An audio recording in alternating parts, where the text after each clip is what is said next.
Hi, my name's Sarah. I'm 21 years old and I have multiple different chronic illnesses. I'm going to start with a little bit of history of how all of my chronic illness journey began.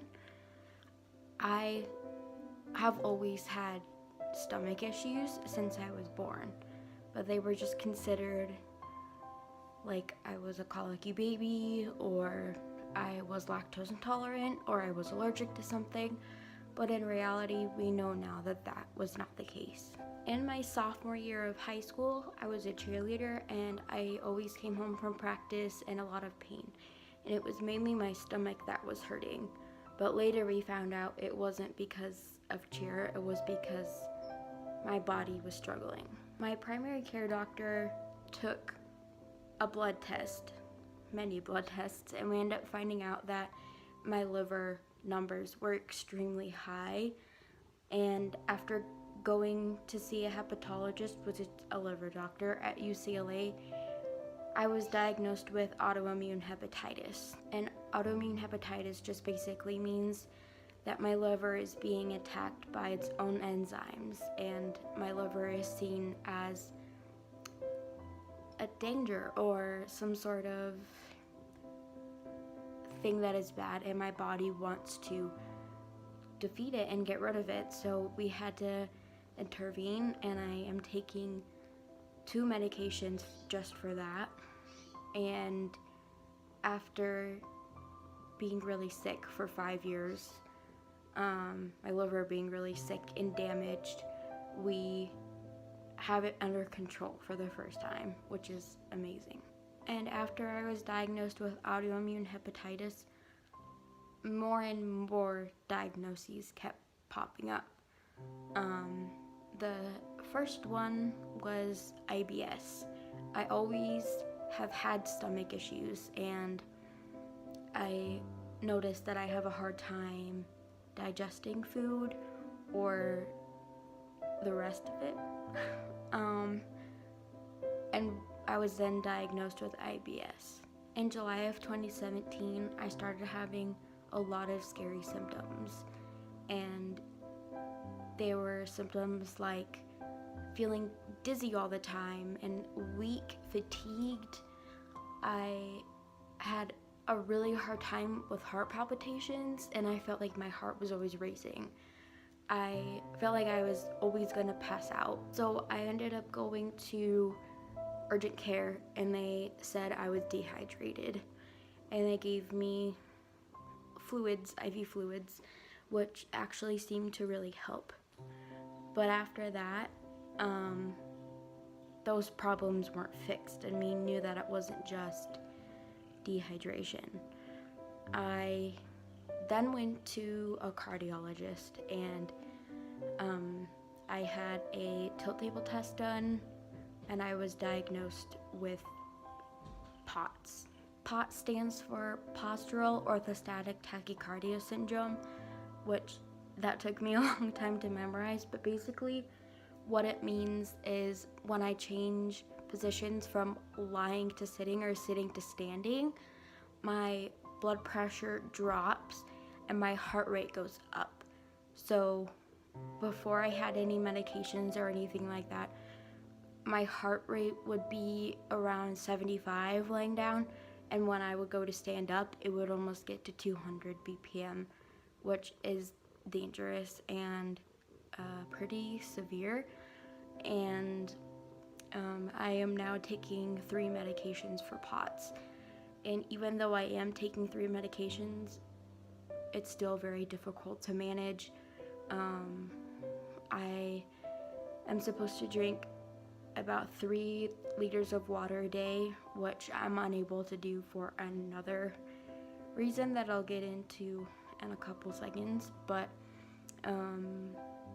most of the things that people do when they have POTS, other than medications, I'm unable to do because I have been diagnosed with gastroparesis, and that's what is causing my POTS to be more severe, and I'm unable to get it under control. So this February, I started noticing that my pain was more severe, right after I ate, right after I drank something, even water, and I was noticing that I was not digesting my food properly.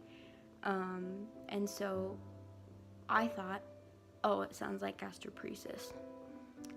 And I ended up seeing a whole bunch of stuff happen after that. We thought it was another gallstone that was lodged in my bile duct, like that happened in 2016, but we found out that it was my severe pain was just from gastroparesis. Gastroparesis just basically means that your stomach is paralyzed. It can be partially paralyzed or fully paralyzed, and your stomach's job is to take the food that you eat and break it down and then send it on to be more broken down.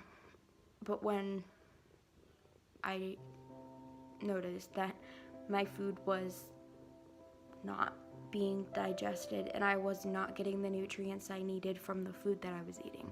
In the span of 5 months, I ended up losing 35 pounds because I was changed to a liquid diet, so all of my food is liquid and a couple soft foods like rice. So I'm going to be getting what's called an NJ tube. It's a nasal jejunal tube. And what it is, it's a feeding tube that goes from my nose to past my stomach. So if my stomach is the problem, then the tube goes past my stomach straight into the jejunum or the intestines. So it'll go straight through. So the idea is that because or bypassing the stomach, I won't have pain and I'll be able to get the nutrients and vitamins that I need. And if it works, then I'll get a permanent surgical feeding tube. I had an amazing opportunity this July to go to the Mayo Clinic. I was able to see a couple of GI doctors, and I was able to see a nutritionist to mainly focus on my gastroparesis and how I should eat with gastroparesis. But we found that I have too many limitations to even really have a balanced diet. The GI doctors agreed with the NJ tube and that it sounds like a good idea and a way for me to get the nutrients that I need. But the problem is that I have to find a doctor in California to place it and to take the rest of it. And we did. We finally found one, but now we have to work on insurance. After leaving the Mayo Clinic in July, we knew that we were going to have to come back. The doctor that we went to see for my POTS, I was unable to get an appointment with, even though I was told I was going to get an appointment, which is very frustrating, but that means that we have to go back. And this doctor is so hard to get into. So the day that we got to the Mayo Clinic, we started calling 3 times a day, and ever since mid-July, we've been calling at least 3 times a day, every business day, hoping that there's a cancellation or hoping that there's an opening somewhere and I can get in to see him. And out of nowhere, a couple weeks ago, I got a call from a receptionist and I was able to get an appointment for the end of October, which is an amazing blessing, and it's an opportunity to get my POTS under control, because all the doctors I've met with 6 doctors in California for POTS, but they understand it. They're just not really able to take actions to really help me, and they can only offer a couple of medications. And I know that there's treatments that are better than just medication. I had a huge blessing going to the Mayo Clinic in July. We somehow raised $3,000 to get me there and to pay for the Mayo Clinic itself, but also travel expenses. And it was just incredible. But it's heartbreaking because now that that money is gone and we found out that we're going again, we need help again. And it's hard for me to even ask for that because I've already had such a huge blessing, and I don't want it to seem like I'm just asking for more money because I just am asking for it. My reality is that I am disabled. I am unable to work. I'm unable to drive more than 10 minutes because of my POTS, because I'm able to pass out. And it's dangerous for me to be driving, not only for myself but for others. And because I'm unable to work, but I'm not considered disabled with the government yet, there's no way for me to raise money or save money because I'm not able to make it. We currently do not have enough to get me to the Mayo Clinic and to pay for the Mayo Clinic, which shouldn't be a whole lot because I've already met my deductible and all that technical stuff. But even though I still have to pay, I think it's 20% rather than 80%, which it is what it is. But now, this time around, we won't have somewhere to stay for free, so that means we have to pay for the housing expenses. Keep in mind that POTS is not my only diagnosis. As you have heard, I have many, and I have many symptoms, and there are more diagnoses that are yet to be officially diagnosed, and one of those is Ehlers-Danlos syndrome.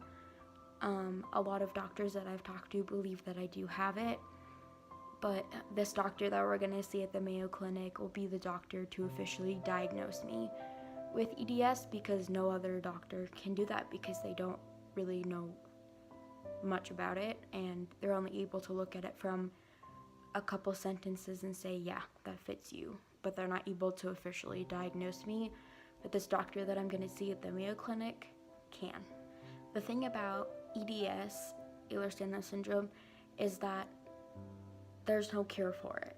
It's a genetic disorder. However, it would explain every single diagnosis that I have. It will explain the autoimmune hepatitis, the POTS, the gastroparesis, my migraines, my chronic headaches, my joint pain, my subluxations and dislocations, my just chronic pain everywhere in my body, my fibromyalgia. It will explain everything. And if I am diagnosed, it's not so much looking for a cure, but it's to say, when I go to other doctors, like my GI doctor, I can say, this is why I have gastroparesis, not because I'm treating my body badly, but because this genetic disorder has caused it. I'm going to finish out this video by saying thank you to everyone that had supported me in the last trip to the Mayo Clinic, and thank you in advance to the people that are going to support me in the next one. I thank you for giving me this time to talk and blabber on about chronic illnesses. I really hope that I have been able to open your eyes and made you think. Maybe if you have a chronic illness yourself, maybe, I don't know, this would give you hope, and you can look at my situation and how beyond blessed I am, and you can realize that there are so many people around you that are willing to help you in anything you need. Don't be afraid to ask for help like I was, because when I do ask for help, I am always amazed by how many people I am blessed by. And so thank you to everyone that has gotten to the end of this video. Thank you to everyone that has encouraged me, has supported me, has financially supported me, and I don't know. Thank you so much.